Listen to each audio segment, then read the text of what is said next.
बोलो विष्णु भगवान की जय। एकादशी महारानी की जय।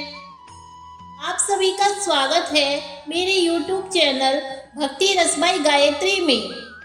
आज हम सुनेंगे उत्पन्ना एकादशी व्रत की कथा, जो मार्गशीर्ष महीने के कृष्ण पक्ष को आती है। तो आइए अब हम जानते हैं इसकी पौराणिक कथा।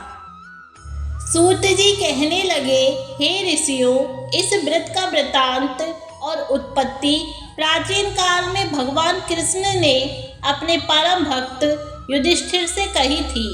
वही मैं तुमसे कहता हूँ।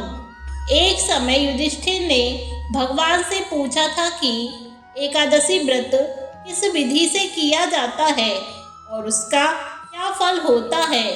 उपवास के दिन जो क्रिया की जाती है, आप कृपा करके मुझसे कहिए।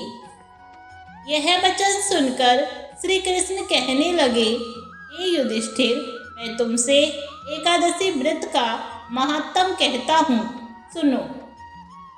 सर्वप्रथम हेमंत ऋतु में मार्गशीर्ष कृष्ण एकादशी से इस व्रत को प्रारंभ किया जाता है।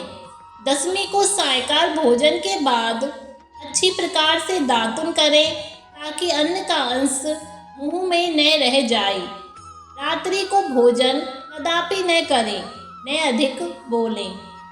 एकादशी के दिन प्रातः 4 बजे उठकर सबसे पहले व्रत का संकल्प करें। इसके पश्चात शौच आदि से निवृत्त होकर शुद्ध जल से स्नान करें।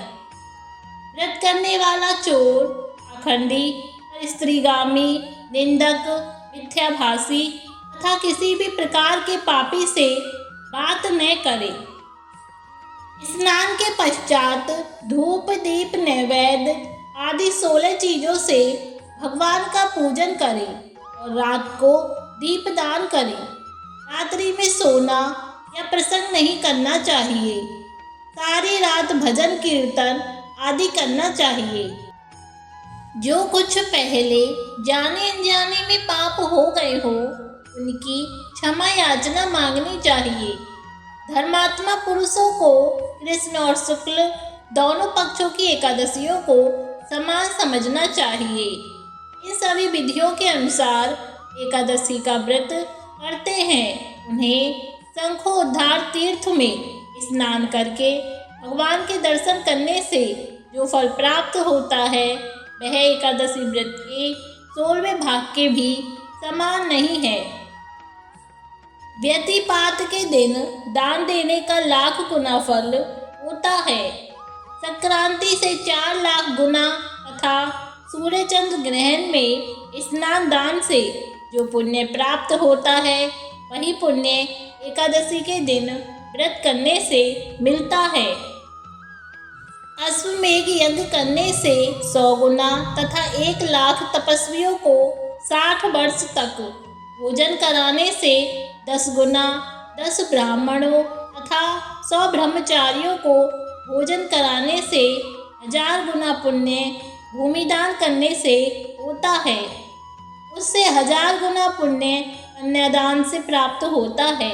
इससे भी 10 गुना पुण्य विद्यादान करने से होता है। विद्यादान से 10 गुना पुण्य भूखे को भोजन कराने से होता है।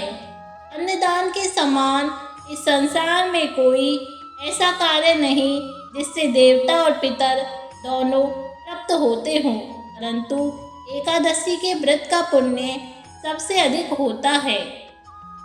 1000 यज्ञों से भी अधिक इसका फल होता है। इस व्रत का प्रभाव देवताओं को भी दुर्लभ है।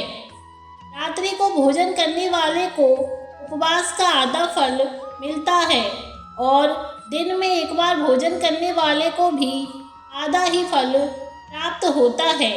जबकि निर्जल व्रत रखने वाले को महत्तम तो देवता भी वर्णन नहीं कर सकते। युधिष्ठिर कहने लगे कि हे भगवान, आपने हजारों यज्ञ और लाख गोदान को भी एकादशी के व्रत के बराबर नहीं बताया। तो यह तिथि सब तिथियों से उत्पन्न कैसे हुई, बताइए। भगवान कहने लगे, हे युधिष्ठिर, सतयुग में मुर नाम का दैत्य उत्पन्न हुआ। वह बड़ा बलवान और भयानक था। उस प्रचंड दैत्य ने इंद्र, आदित्य, वसु, वायु, अग्नि आदि सभी देवताओं को पराजित करके भगा दिया। तब इंद्र सहित सभी देवताओं ने भयभीत होकर भगवान शिव से सारा वृत्तांत कहा और बोले, हे कैलाशपति, मूर दैत्य से भयभीत होकर सब देवता मृत्यु लोक में फिर रहे हैं। तब भगवान शिव ने कहा, हे देवताओं, तीनों लोकों के स्वामी, भक्तों के दुख का नाश करने वाले भगवान विष्णु की शरण में जाओ। वे ही तुम्हारे दुखों को दूर कर सकते हैं। शिव जी के ऐसे वचन सुनकर सभी देवता क्षीर सागर में पहुँचे। वहाँ भगवान को शयन करते देख हाथ जोड़कर उनकी स्तुति करने लगे कि देवताओं द्वारा स्तुति करने योग्य प्रभु, आपको बारंबार नमस्कार है। देवताओं की रक्षा करने वाले मधुसूदन, आपको नमस्कार है। आप हमारी रक्षा करें।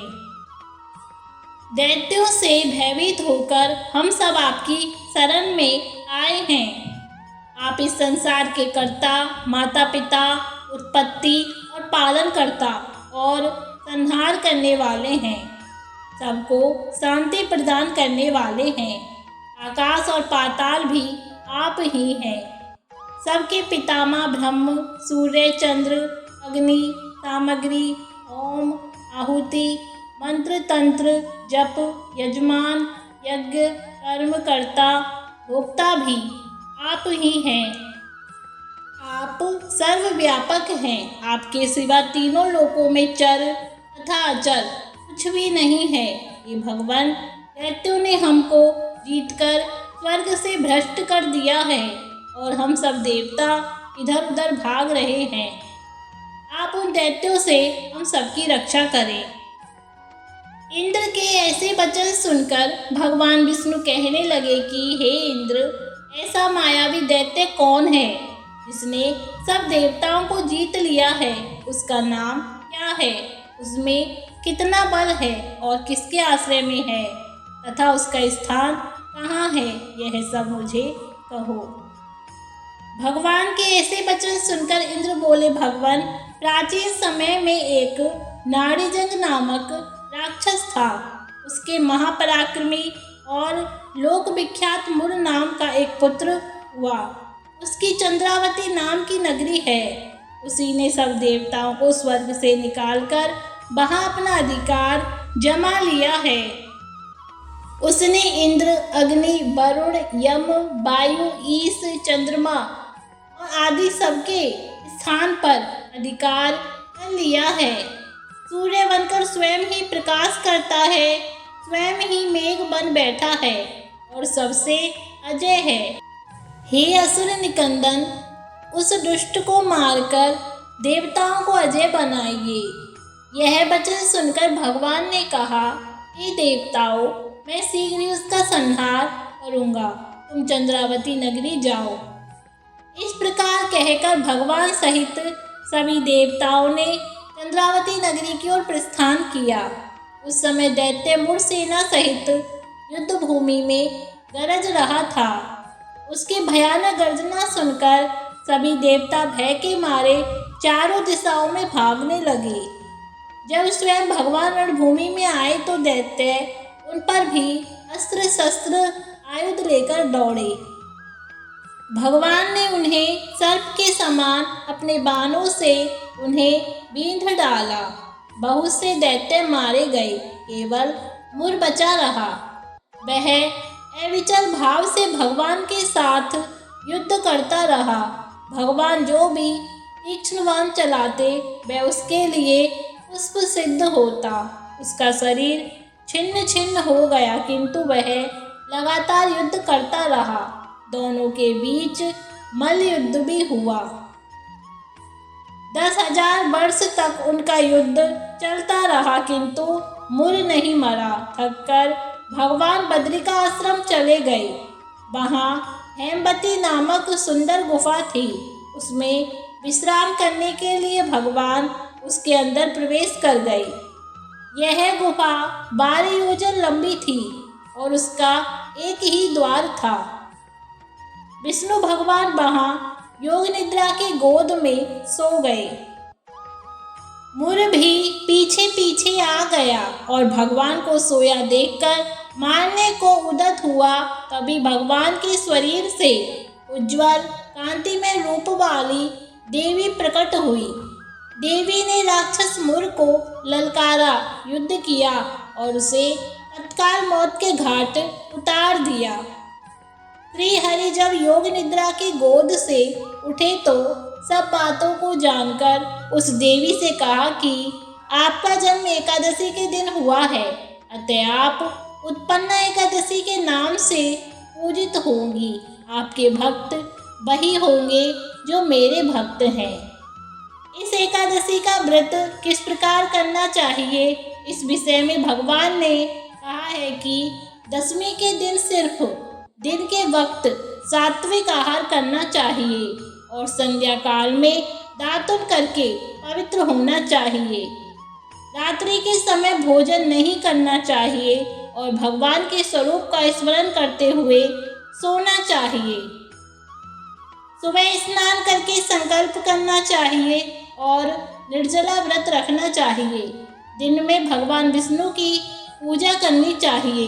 पूजा में धूप, दीप एवं नाना प्रकार के सामग्रियों से विष्णु को प्रसन्न करना चाहिए।